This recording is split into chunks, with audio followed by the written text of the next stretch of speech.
Okay, welcome everybody to this online session we've got with Fraser at OnTrack International has kindly given us his time to talk a little bit around the value of brand marketing. I think any brand has a story, and interestingly, I think more and more, certainly in these uncertain times, people are trying to amplify that story about their brands and trying to push their brand as hard as they can, because we've got to stand out from the crowd, and certainly in these uncertain times it's difficult at the moment. And you know, there are companies out there that are suffering, companies out there that are doing things really well, so we're just going to explore various things that are facing marketeers at the moment, so things around sort of lead generation and how that is sort of, you know, in terms of your brand and why your brand's so important when it comes to sort of lead generation, the importance of having a strategy around your brand to drive business growth, and how to create brand that resonates with your audience. And that'd be a really interesting one to pick Fraser's brains around, because he does that on a day-to-day basis, and some approaches that we can take to successfully communicate a brand story. So there's some really cool topics to discuss. Brand is a very big topic in itself, so we'll try to keep it reasonably succinct. So just to introduce everybody at the moment, my name is Joe Bailey. I'm the Managing Director at Generate UK. We are a full service digital marketing agency. We started our life 13 years ago, and we started in the development and SEO world, really, and that was where we started our life. And as we've grown as a business, we've added more people and more skills and more resource around the service offerings that we provide to our clients. Ben, do you want to talk a little bit about yourself and what you do at Generate? Yeah, thanks, Joe. So my name is Ben Herbert. I'm the senior brand strategist for the agency. I used to be an account manager working with Fraser, and we've over the last couple of years we've developed the amount of branding that we've done, and really worked with clients to actually understand kind of what their brand strategy is as part of that process, and kind of gone into a bit more of a deep dive and a more formal process around branding. So we're working with clients to build that capability up and their own capabilities. And then taking that to market through brand marketing, which is one of the reasons why we're having this session today. Absolutely, very good. And introducing Fraser. Thanks, Joe. I'm Fraser Jones, Managing Director of OnTrack International. We're a full-service learning and development agency working across the globe with some of the largest and most successful companies in the world. We started probably north of 30 years ago in the live learning field, so very much classrooms, workshops, that type of thing on the soft skills, behavioural training. And over the years, much like yourselves actually, Joe, and Generate, we've developed the skill set out and our offering. So we've moved from live learning into the creation of learning content through e-learning, videos, animations, that type of thing, all based around about the corporate learning field. And more laterally, we've now moved into the learning platform field, so creating some bespoke sites for large organisations to host all of their learning content that they're creating and book onto the virtual classrooms, which are becoming something of great popularity the last few years as well. Yeah, and that's a part of your business, I guess, has accelerated hugely, certainly in lockdown as well, where everybody is online anyway. I'm guessing that virtual offering has accelerated. It has, yeah. It's something going back to sort of March 2020. That was when things really started to pick up on that side of it. I mean, we've been doing the virtual classroom side and webinars and things like this. We've been doing that for over a decade, I would say. But I think just with the restrictions on travelling and meeting face to face, etc., the sort of traditional classroom, as we call it, side of the learning business, that started to taper off, and we were helping a lot of our clients to try and move some of that to the online, the virtual classroom field. I think for us, we've used a lot of platforms over the years, but I think over this last year we've learned to use quite a few more based on clients' preferences because of firewalls and whatever else. Yeah, I know. Obviously, we're going to come on to brands, and brand marketing and the importance of it and all these different topics. But I guess it might be quite interesting just for the viewers also is to understand what your challenges are and what your aspirations are for 2021 as a business. I think the biggest challenge for our business is the communication of what we're able to do for clients. We tend to solve very big and complex problems for clients through their people. So it's developing the skills of the people and their awareness of their own skills and being able to solve these large business problems by developing their people and all the challenges that they've got. So I think for us, it's been able to communicate to clients the various different ways that you can go about that and how we can help them in the various different ways, because quite typically in our field you'll have specialists in coaching, you'll have specialists in classroom training, you'll have specialists in time management. So for an organisation like us who can do all of that and a lot more in various different modalities across live learning content, learning platform, that's probably our biggest challenge just now. Just being able to communicate all of that succinctly, and that's perhaps we'll probably come on to that, where the lead generation side of it hasn't really worked for us in the way that we'd hoped. Okay. So coming on to brand, obviously we've known OnTrack for a few years now as a business, and you've met a number of obviously of our employees. We've been working with you for quite a few years. We know your brand story, but it might be just interesting just to get a take of where the OnTrack brand originated and how it has come to where it is now. If you can just give us again a little bit of a synopsis of the history and where the brand sort of is now. The business was started by co-founder Rosie Bailey and her husband at the time, Phil. They both started the business late 80s, and Rosie is a trained professional actress. So I think it's from one of the oil companies, I think maybe in BP, they were looking to help their sales team with regard to the presentation side of it, and they came to Rosie to ask, could you help them with standing up with media presentations, that side of things. So she thought, try this with some of the professional acting, started doing a bit of research on it, and did a fantastic job for them and had a long sort of business relationship in that sector. But quite quickly, the business was growing through referral, because some of these skills are very relevant to, in particular at that time, salespeople or senior leaders who've got big presentations to make. So it very much started out in the presentation side, and then Rosie's someone who's very adept at working with clients to be able to solve problems, which has really been the genesis of how OnTrack has kicked on and grown over the years. So whenever clients came to her and said, this is brilliant with regard to sales and presentations, we've got this challenge here within the business, could you help us with that? So she's able to find the right people or do the right research and come up with the right solutions for those clients. And that sort of curiosity that Rosie has permeates throughout the organisation, is permeated throughout our history, to be able to explore different avenues. And this is an interesting problem a client might have. How can we address that problem for them? No two problems are the same. It's not like you've got one thing that worked for one client is definitely going to work for the next one. It's got to work for the people that are in that business and the business challenges it has. So that's something that Rosie started, and it's developed over the years with regard to moving from a certain skill set, presentation skills, into a vast variety of other management skills, leadership skills, board level side, coaching she's helped on. When in that time period did the OnTrack brand become important to the senior members of the team, in terms of when did sort of marketing really hit the table, and when did sort of that you go, right, we've got a brand here, how do we move it forward? When did that happen within the history of the business?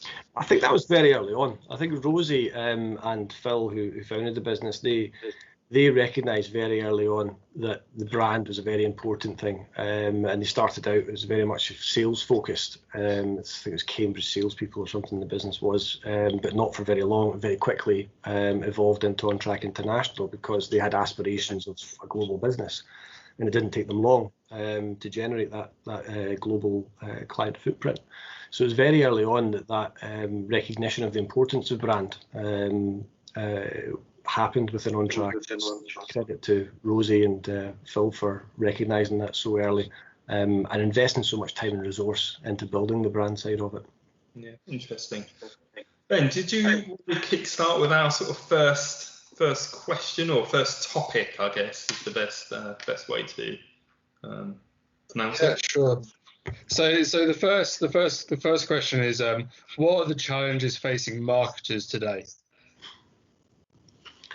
I think something that we've certainly found, and you've been party to this, Ben, as well, working with is the as with our clients, they've switched from a sort of traditional face-to-face format. Everything is moving online or has moved online. And we were doing a lot of digital marketing, lead generation for quite a number of years. And the challenge has always been just cutting through the noise. There's always going to be another player who's got bigger budget than you, can spread their message continually. They've got this always-on mentality of being there to try and find the new clients or new business or to make a sale online effectively. And I think that challenge now has just exacerbated with the number of people who said, right, we used to do things at events, or we used to do things with certain publications, or things that perhaps don't work as well in the current climate that we're in. So it's been a huge influx. I don't have any figures to back this up, but looking at things that we have noticed, it's a huge influx of people who are in companies that are now trying to gain that piece of attention from their target market online. So it's cutting through the noise, I think, is probably the biggest challenge for businesses. I think that's a challenge faced by a lot of businesses, actually. So there's some research done by Gartner in their 2020 CMO spend survey that said that 80% of budget in 2020 was going to be spent on digital. So if you think that, and that was partly driven by the change to everyone working from home and the remote working, but I think it's a rise that we've seen over the last few years, and we're going to continue to see a lot of clients of ours come to us because it's digital and it's easy to access and it's easy to make sort of an impact straight away. But actually, how do you differentiate yourself from everyone else that's doing what you're doing? How do you differentiate yourself from people that are just driving a lead gen or sales activation or performance marketing, if you want to call it that sort of approach of trying to generate leads through marketing online when everyone else is doing exactly the same thing and going after exactly the same people? Do you think that a successful strategy though boils down to the customer experience and how they experience the brand? Because we've seen it many times where a brand can be a little bit sort of over the top in your face, and it almost puts the customer off. But at the same time, if you're not at the table, then you're not in the game. So it's almost trying to find the right balance for any business in terms of the type of messaging, how it resonates, as you said, Fraser, with the audience, and trying to attract whilst sort of pushing a message which isn't too salesy, isn't too strong. It's a message that needs to resonate, and it's trying to find those channels, the approaches that does resonate. So I think it's an interesting one at the moment, because there are, where the online world has grown so much, yes, there is a big sort of diverse group of people and users using lots of different channels, and so therefore you need to be communicating lots of different capacities with different styles of message as well. And I think that's only become sort of exacerbated through COVID, because everybody is now online, and people are getting fatigued as well of being online and consuming. So I think challenges now for marketers is you've got to be at the table. But it's trying to find the right balance for your business based on what your brand is about as well. Because there are some brands out there that are synonymous with, proper in-your-face type of marketing, but there are others that don't want to be like that because that's not what they're about. So it's almost like it's trying to find that right balance, I believe. It's a really funny one. So there's a famous study by Binet and Field which says that you're meant to spend 60% of your time on brand marketing and 40% of your time and resource on generating sales and sales activation. But so many of our clients just ignore that. And there's kind of updated that for B2B clients recently, where it's much more of a 50-50 split. But there's such pressure to deliver leads, and when you do that, you tend to then focus on the products and the product benefits, but people don't actually know why they should buy from you. So as you say, Joe, it's really finding that balance and putting out kind of why should someone buy from you? Why are you different? Why, and creating that awareness and trust, because at the end of the day, people will buy based on the features that you have, and they will also buy on the price you have. But for a large majority of customers, whether that's B2B or B2C, around sort of 30 to 40% of the purchase choice is down to the brand. And a lot of marketers forget that it's the brand, and if you don't have that brand awareness, people aren't going to trust you and aren't going to want to buy from you. And if you just go to people all the time with a product, you're going to kind of get ignored. Whereas if you go with the reason why someone should buy from your brand and kind of explain that story in more detail, you're going to kind of build that awareness and trust, so that when it comes to actually needing to make a purchase, you're at the forefront of their mind, rather than just like anyone else trying to sell to you at that particular time. I think the difference is between lead generation and branding is, do you want to be part of the conversation, or do you want to just be at the end of the sale? And I think that's the biggest challenge. I mean, when we've looked at the lead gen side of it, it's okay, what we're trying to create leads for. You know, is it this product, that product, this service, that service? You know, we've got so many that we look at, and we cover such a broad spectrum that we probably have to have about 1,000 different adverts multiplied by the 3 different modalities we do things in, put on top of the 10 different types of levels that we work within for the X number of 100 countries that we can work in. And very suddenly that becomes completely unmanageable. And you're talking about one single thing. So if you've got a client who's seeing your advert pop up, which is one advert, but one very little thing that you do, which is trying to convert them, it's more of a lead gen side of it, then very quickly your brand will be pigeonholed for that one item. Yes. So when they've got that challenge, which is quite a broad challenge, they're not going to come to you. They're going to go to people who want to be part of the conversation, and that's where I think the challenge or the benefit from the brand marketing comes, to get in early at that conversation phase, to understand the challenge that the client has, and be able to see it right through the sales pipeline. So leads us on quite nicely to the sort of the next topic of how important it is to have a brand strategy to drive business growth. Now, where does a company start, Ben? You know, where does a company who maybe been around for a few years, they've churned out some sales, they might be, I don't know, let's say they're a service-based business, and they're suddenly thinking, oh, we've got something here and we're going to accelerate it and we want to invest, but where do we start? You said it already, it's brand strategy, and that doesn't mean having to redo your logo. That doesn't mean having to rechange your color palette or anything like that. It's actually just understanding who you are and why somebody should buy from you, and then working out how you actually communicate that. So brand marketing is effectively implementing that brand strategy.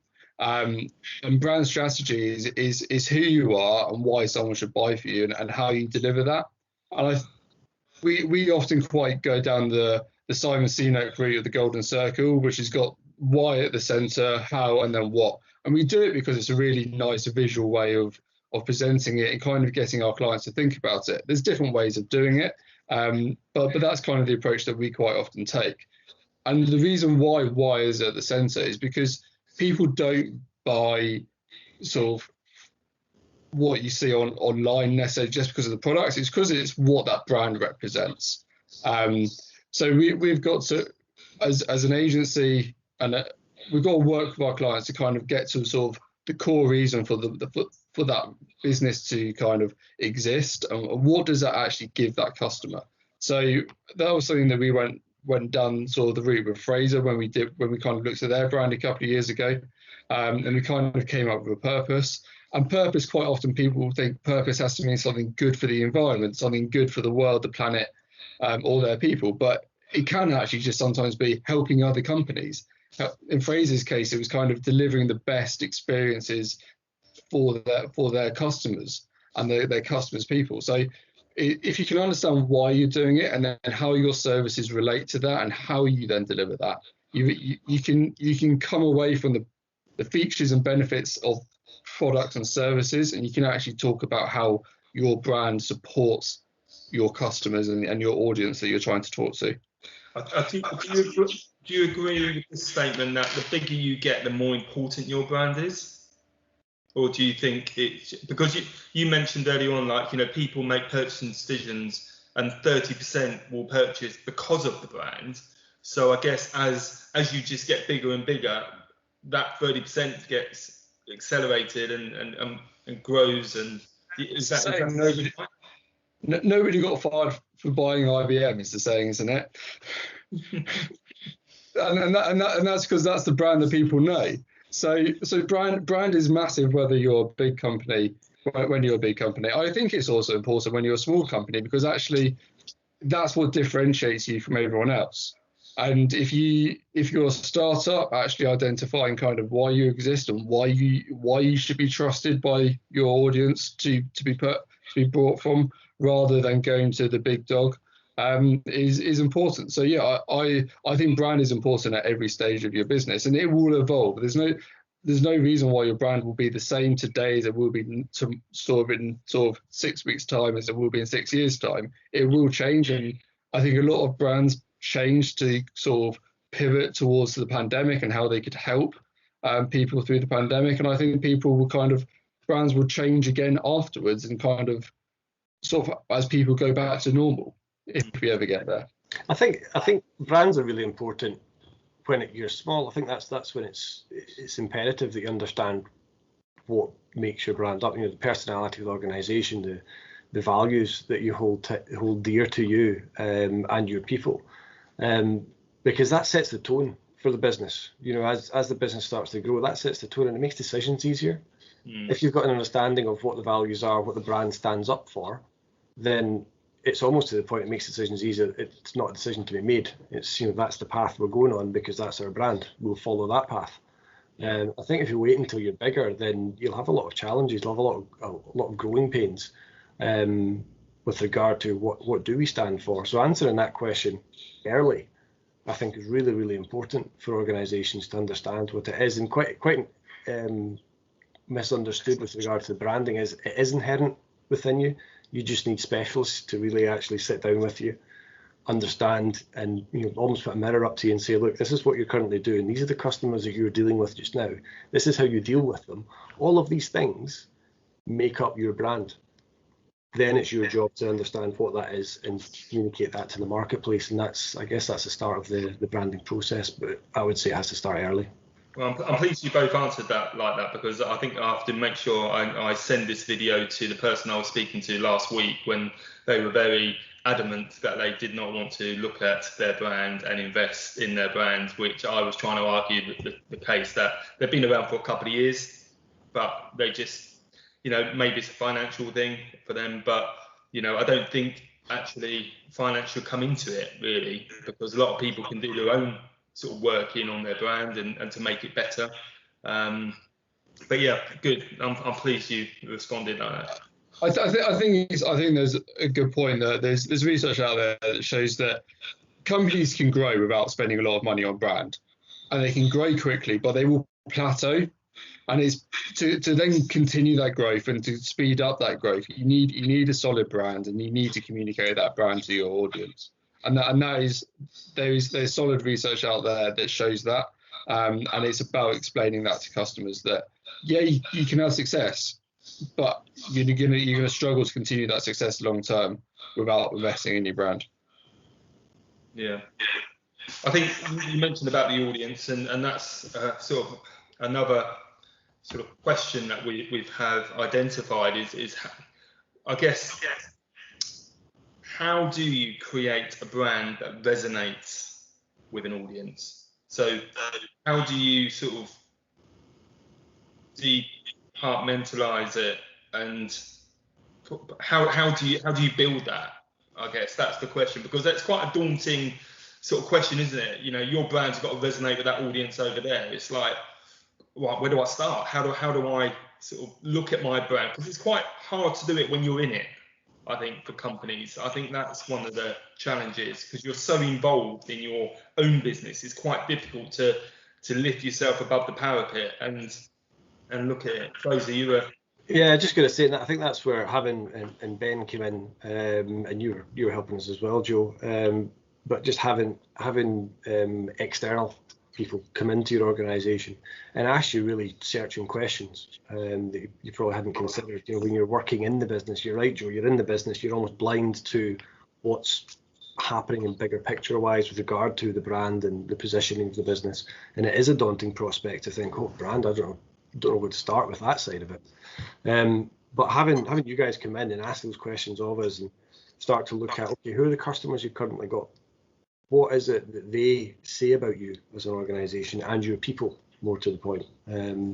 What is it that you're doing for them that they see value in? Do you want to see more of that type of customer and that type of client? Well, perhaps those things they've been saying about you is part of your brand that you really need to start leveraging. And those are the important conversations that that you guys uncovered with OnTrack to really understand what the brand was, where we needed to go, and how to attract more clients of similar ilk, more clients that you actually want to deal with. We've all got that nightmare client, and you know, it's perhaps because there's a misalignment in values, misalignment in brand. But identifying those clients that you really do want to work with and be able to attract more of them certainly becomes easier once you've understood your own brand. That's very true. I would say you've got to ask the market, and the question is, how do you do that? I think for large companies it's really easy, because you spend a load of money on market research and you go out and you poll people and you put questionnaires out there. But for actually sort of small and medium-sized companies, it becomes harder, and especially when you're a company that's a bit niche as well, in terms of there isn't a massive audience for your company out there. How do you do it? And I would always say, ask your own customers, ask the people you currently work with, kind of what are their challenges, what are the things that you can help them solve that other people can't, and why are you important? So you can actually understand that way what makes you different, what makes your brand stand out. And I would also kind of get an agency involved and that's not me trying to say get an agency involved, but get somebody that can do some research for you around sort of what people are actually looking for. What are the sort of, whether it's keywords, whether it's interest groups, whether or not it's things on LinkedIn, what are people engaging with? What are the questions that people are asking about the topic and the industries that you're after? And if you can, try and actually understand try and delve into that a bit deeper in terms of who are the decision makers at those companies, and kind of what are their pain points. That's not to say that you should rely purely on the decision makers, because actually there's plenty of people in organizations that influence those decision makers as well. But if you can understand kind of who the people within the organizations, or if you consume a brand, sort of the people, sort of the demographics of who you want to buy, it becomes quite easy to understand their challenges and their pain points, and you can kind of find a way to talk to them that kind of resonates that way. Yeah, I think the challenge for our own perspective, for Generate's perspective, is that we operate in a marketing space where we deliver lots of different services, from web development to brand management to social to email. You name it, sort of within that sort of marketing sphere, we do it, and different pain points for different types of customers, because we've got a lot of different customers that work in different sectors, and there's lots of different pain points to each of them. So for us, it's always going to be a challenge to resonate with every single customer, but because we have a wide mix of service, we sort of can do, but we do it in very much in a channeled approach through the services that we offer. One of the questions I think I wanted to ask you, Fraser, was when you were talking about your people, how do you make sure that your people within your organizations resonates with your brands, not just the audience you're trying to go after, but the people within your business? I think within OnTrack, values are really important to us as an organisation. It's from my first interaction with OnTrack through even the job advert through to interviewing, first conversations. We've got some values that are core to all of us, which we create, and every periodically we'll sit down and have a look at the values that we have.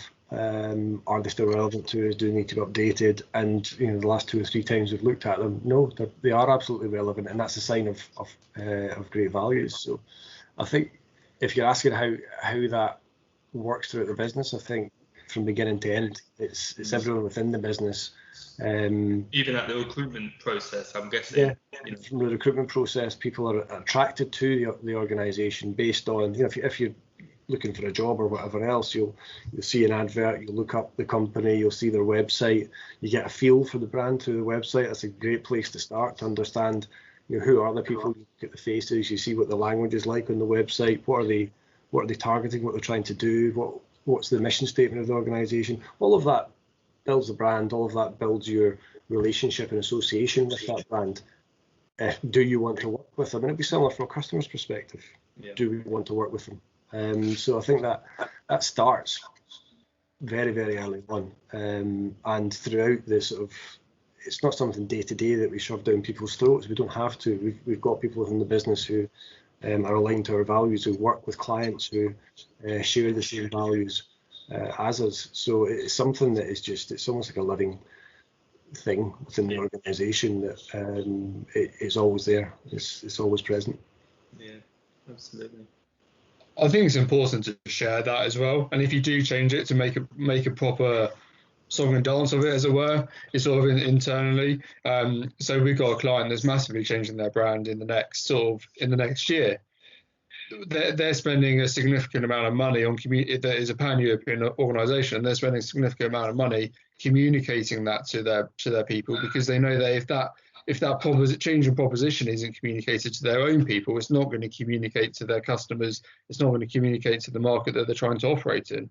So at the end of the day, our people represent our brand, and you've got to invest in getting them to buy into that as much as you do in trying to get your audience to buy into it as well. Would you think it's harder when as bigger the company is, and how disparate in terms of the locations they are and what they offer? Do you think it gets harder? Yeah, completely. But I also think it then comes down to management, and that's why brand isn't just a marketing function. It's a senior leadership function as well. And if you can get your senior leaders to buy into it and to live it and behave in the way in which you want them to behave, then it becomes a lot easier to get your lower level staff to do that as well. Yeah, I think I'd agree with that, Ben. I think when we went through the branding process with yourselves and OnTrack, it's very much a case of the owners involved in the business. Let's talk about the brand. Let's talk about what it means. And I'm lucky enough to be in an organisation where brand is really, really important to them. And it's very easy for them to talk about the brand and what it stands for, because they've got such strong values aligned to it. So to your point, Joe, about is it harder when they're a larger organisation? It absolutely is. That's why you should look at it very early on in your growth to make sure that with regard to the values, with regard to the branding, everything's aligned from job adverts, recruitment, the management, as Ben says, of people and how you live them, and then the representation of it, the communication of it externally via the website, etc.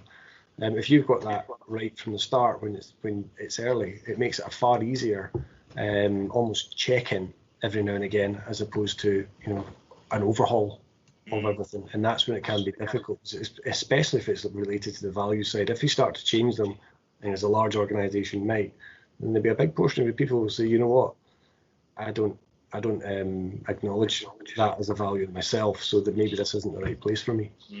I think you find that often happens with acquisition, because ultimately there is a synergy between the companies, and that's why the purchase is made, but the actual values are very different, and that's where I think businesses do struggle to integrate businesses when, like you said, the values aren't there. So you're almost pulling in the different directions from the word go.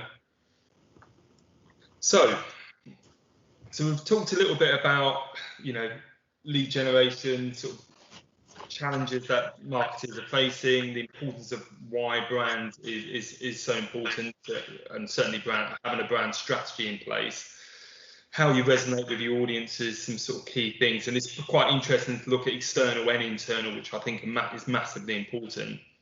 So talking about sort of various different approaches that you can make to successfully communicate your brand to the marketplace.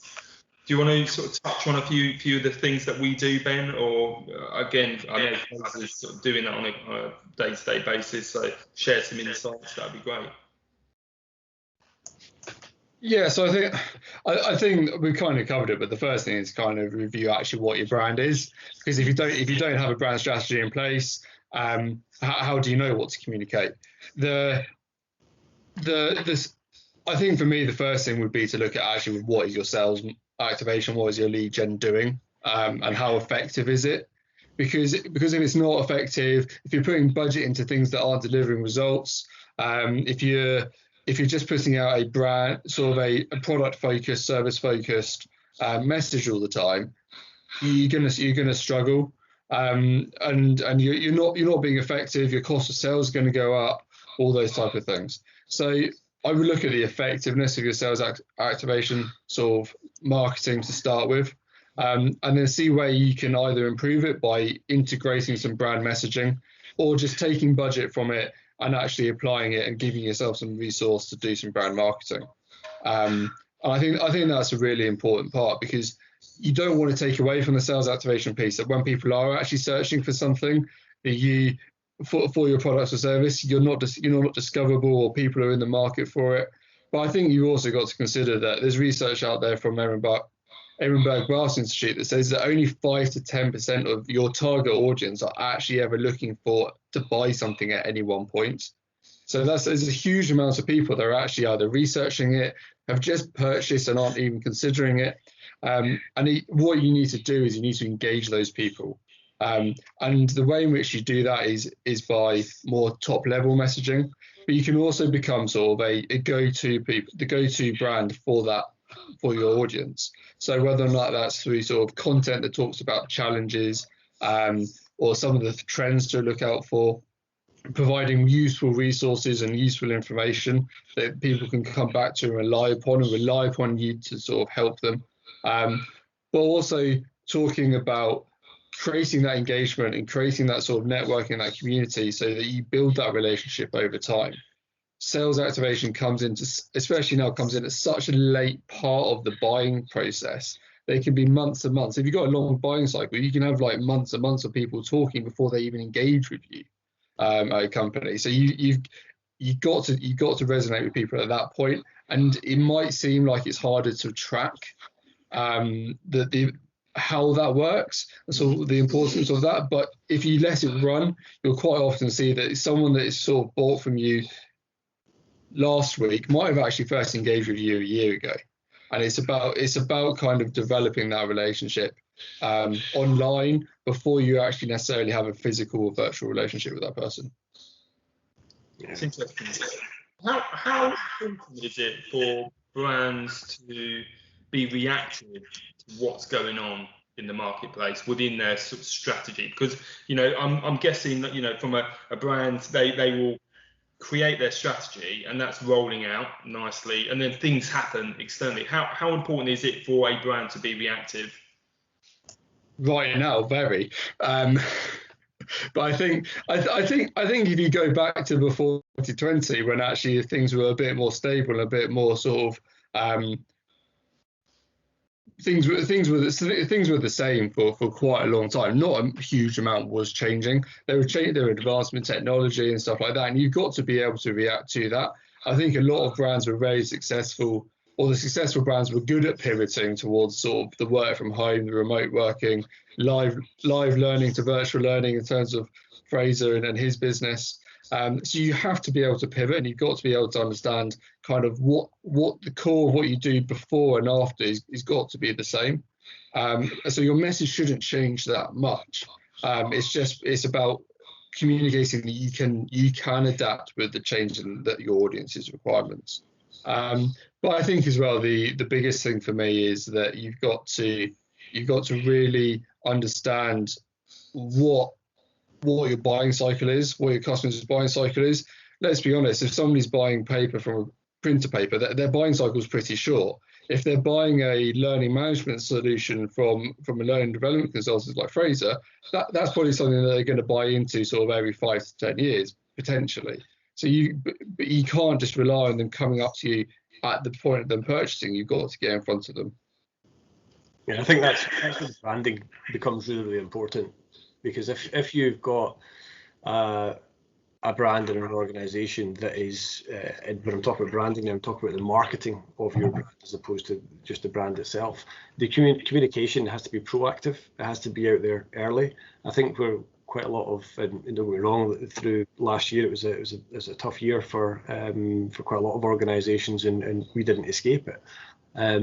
So there's a lot of challenge throughout to our clients. Some of our clients are no longer in existence because of what's happened, and that obviously had an impact on us. But with regard to our brand marketing and the messages we were putting out there, a lot of our clients come to us because we solve the big problems for them, and they were already aware of that. We were already communicating that side of it. We're there to consult with them and really help them through any challenge that they have before anything happened. I'm not saying we preempted what was going to happen last year in any way, shape or form, but that is how we enter into conversations with our clients.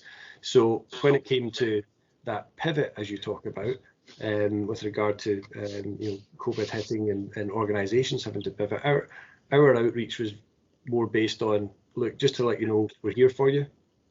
If you need us, if you need to talk to us to see what other organisations are doing, they're in a similar industry as you, we're here, we can help and we can talk to you. It wasn't anything with regard to a push for anything, any sort of lead generation. It was more a case of just to say we're here to help. And a lot of them were just conversations, just clients pouring out all the challenges and problems that they had and looking for someone just to offload on, which is absolutely fine. That's what we're there to do.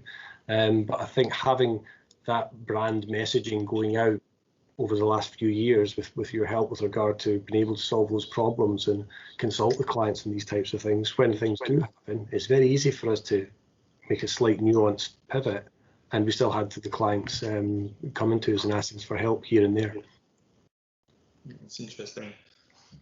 So I think we've sort of exhausted a few topics there. I think maybe we'll sort of finalise it, kind of conclude the discussions around maybe just one thing that you would do if you have a brand now. What's the sort of number one thing to do from your perspective to make sure that your brand is on the right track? Ben?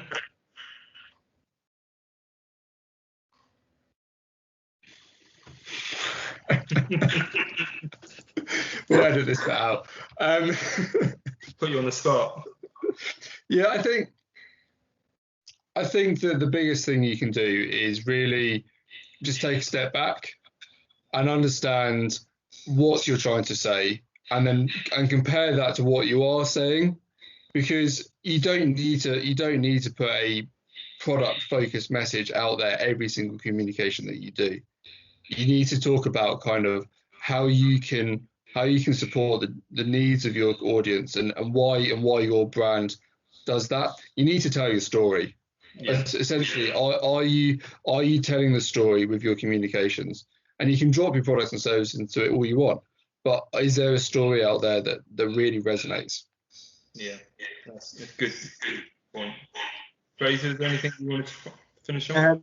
I think just be true to your organisation, be true to your people, be true to the values that they hold, and if you do that, it makes everything a lot easier. The communication of the brand, attracting the right type of customers, and being able to have those really valuable conversations that are going to make a difference. Yeah, I think from a personal perspective, it's never too late as well. I always, all because you've gone down a route with your business and the company, it's never too late. And like you said, step back, look at the direction that you're going into, and relating to what you just said, is that the way you want to go? Is it true to yourself that you're moving in that direction? If it's not, rewind it, redo it, and sort of do it the right way. yeah, it's never too late to sort of change direction, I think, as well. So thank you very much. Much appreciated, Fraser, for your time. I hope for the audience, whoever views this, they've found it interesting. Yeah, look out for more from Generate on the brand side of things. It's growing from a personal perspective for our business, but also we're doing a lot more work with businesses, because I do believe businesses are actually waking up to actually smell the coffee a little bit and say, wow, this is actually really important. And therefore we are actually speaking to a lot more businesses about their brands and how they are approaching their strategy around their brand. Thanks very much. Thanks, guys. Thank you.